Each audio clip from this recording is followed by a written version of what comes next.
Well, Loki is the most significant artist to emerge from the street in the United Kingdom. In my lifetime, I think, not just a hip-hop artist, not just a broadcaster, but a man I call the philosopher king.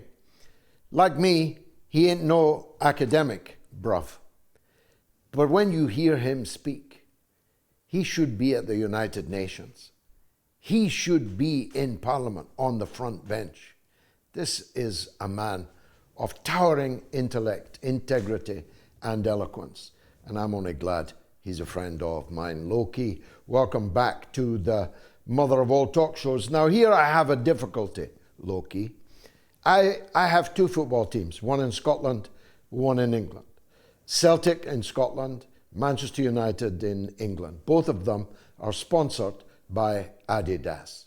I have a wardrobe full of Adidas. I have 5 young children, 4 of them heavily involved in sport, that are clad from head to foot, literally, in Adidas. So I'm making this stand on Adidas. It's the first stand I've made on boycott that actually affected me personally.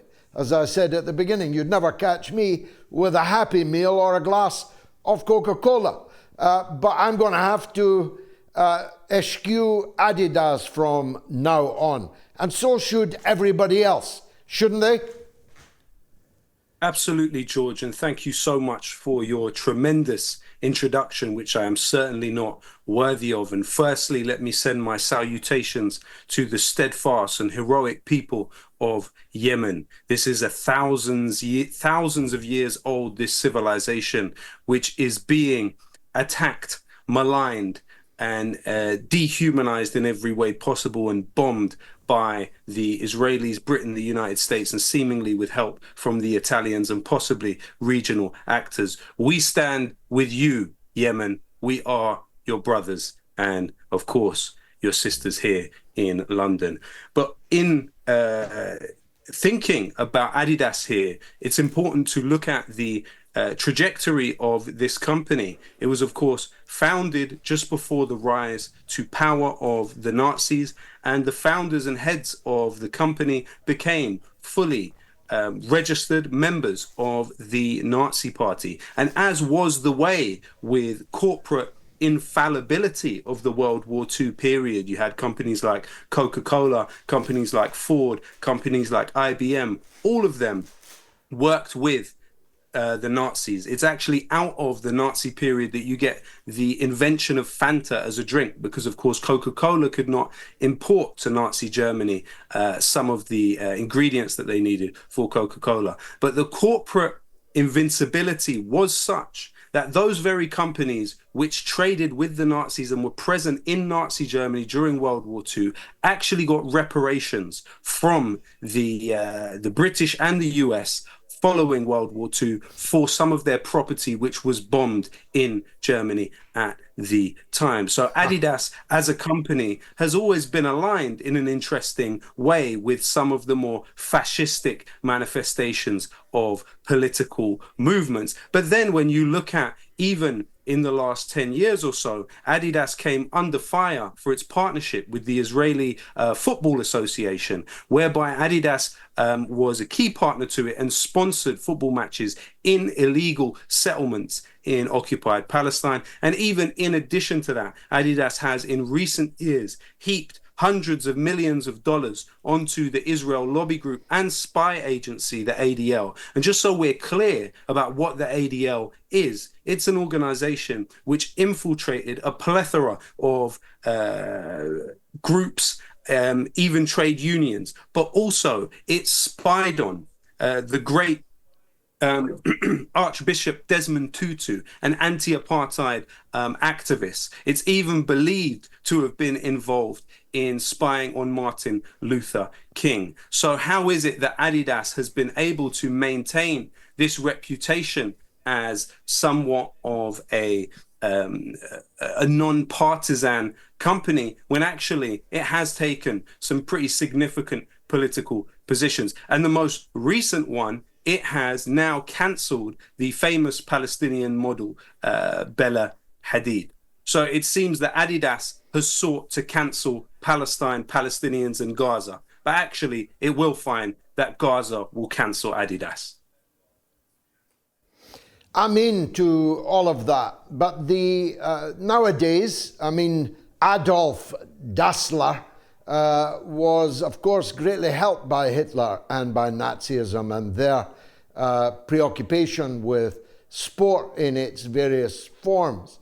And he was the tailor to fascist sports in Germany, the founder of Adidas. But nowadays, these companies are owned by shareholders, big capitalists, pension funds, and the rest. So the directors have made a judgment here, haven't they, that the pro-Israel lobby is greater and more powerful than us.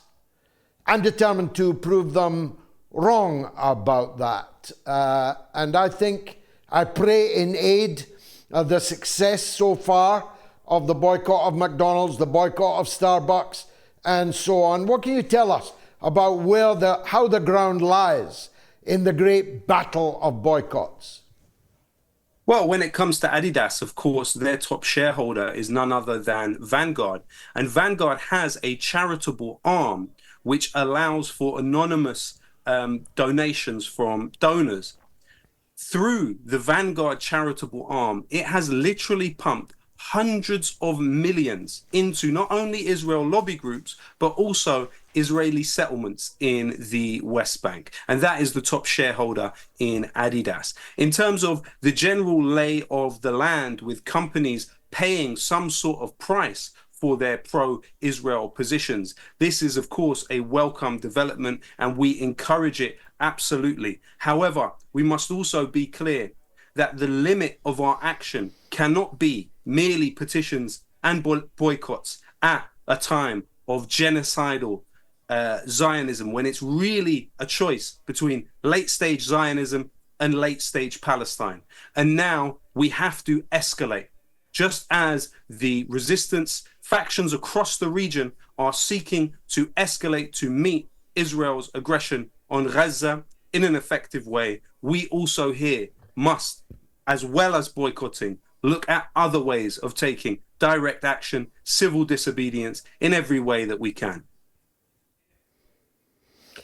Switching then to the political front, the well-known human rights lawyer, King's Counsel no less, Prime Minister of Britain no less, has remained absolutely silent on the presumably significant to him decisions that were made by the ICJ this week. Do you think this places Western governments in trouble if they completely ignore the significance, awesome significance, of the ICJ verdict? Well, of course, when you look at somebody like Keir Starmer, he was a member of the Trilateral Commission alongside former directors of the CIA. This is somebody that had a very close relationship with Eric Holder, and it's believed that during his time, the CPS was instrumental in keeping Julian Assange here and prolonging the Swedish case, the bogus case against Julian Assange. Starmer has served as a handmaiden to US interests. Even a few days ago, Starmer went so far as saying Joe Biden is in perfectly good form. But what do we see today? We see Genocide Joe standing down. Genocide Joe has done everything in his last few months to kill Gaza. But actually we see Gaza will outlive Genocide Joe. In terms of the ICJ ruling and what it will mean for these Western governments, we've seen Labour particularly go back on all of its promises previous to coming into power. It said that it would drop the British move to slow down the arrest warrant being issued by the ICC.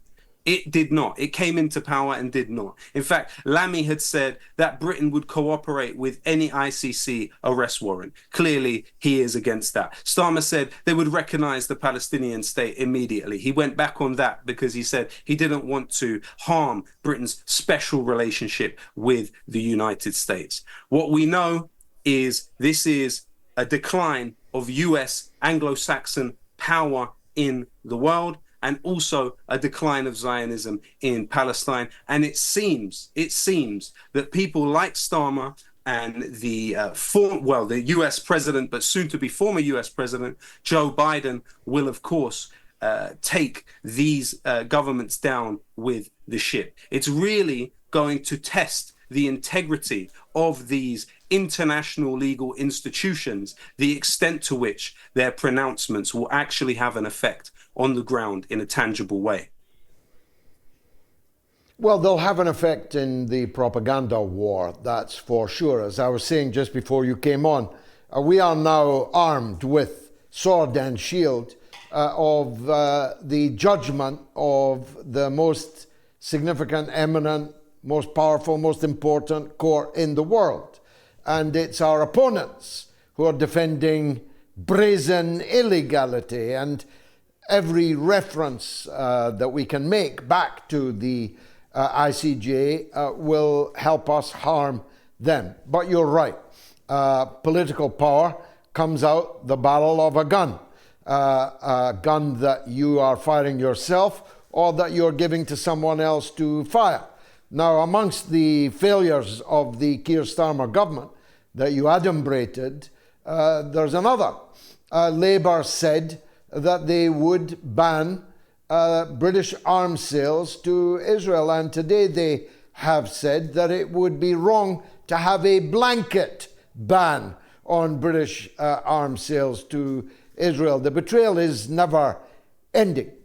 But as we both know, this is a very small enchilada indeed in our island. The big enchilada is in the US. How do you assess the impact on world politics of the President of the United States having to retire from the field through the severe cognitive problems that he's been displaying over many months?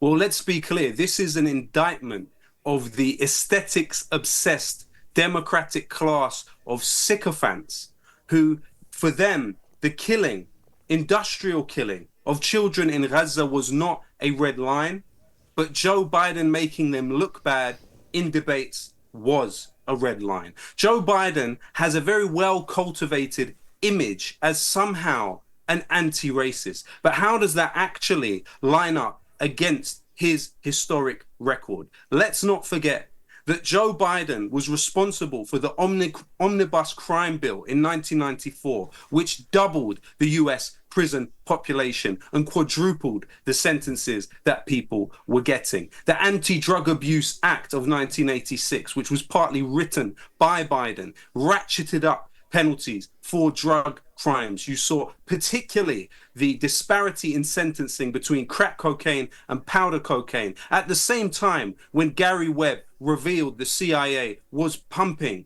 the ghettos of the United States through the Contras in Nicaragua with crack cocaine. You also saw the Anti-Drug Abuse Act of 1988, which again was seen to target the black community in the United States. And even around the same time, in the 70s, when the US federal government opened a case against Trump and his father for discriminating against black people in their properties, what was Biden doing? He was a segregationist fighting to keep black children out of schools that are attended by white children. Joe Biden supported NAFTA, which led to the loss of almost 4.5 million manufacturing jobs. He supported the taking away of welfare when the welfare system had 70% of those receiving it as children. Biden supported student debt, which is over 1.5 trillion. And often that debt can be passed on to parents when their children die.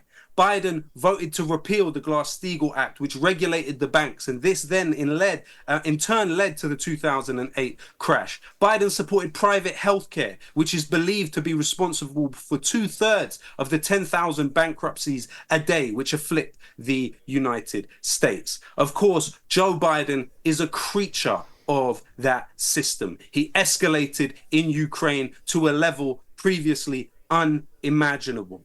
Joe Biden will go down in history as Genocide Joe, the butcher of Gaza. And remember, who are these people to unleash an invasion akin to the Mongols raiding Baghdad on the ancient civilization of Gaza? As you, George, know, as a man of letters, there are hieroglyphics in Egypt mentioning the word Gaza. The Ugaritic language, thousands of years old, mentions the word Gaza. Who are these people with their short history to come to a civilization of thousands of years and attempt to erase it completely? They did not, and they will not. The lesson of the Palestinian cause is that even in 1935, when they killed Izz ad-Din al-Qassam, it was supposed to end Palestinian resistance. Or how is the irony of history that the rockets that fall on Israel today are named after the person killed in 1935, Izz ad-Din al-Qassam?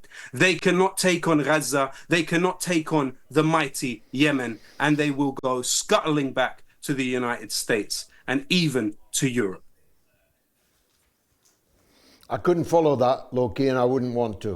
Priceless, poetic, and powerful words.